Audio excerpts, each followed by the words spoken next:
လောကကြားတွေကကောဘေးကလည်းရိုက်ခက်ပြန်ဤဒီကြားတဲ့စစ်ပွဲတွေနဲ့ယောဂဘိုးတွေစိုက်ဖက်ပြန်ထိ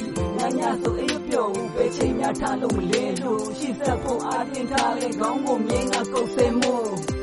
ချီရတဲ့မြင်ကွင်းတွေကသူပြက်စရာကောင်းနေခဲ့ဘဝတသက်တာအတွက်ဘလို့လုံးပြီးမြတ်ကောင်းနေမလဲဘိထွက်ကရက်နေလို့လည်းမရပတ်ပတ်ကကူညီကြတယ်ဒီလူ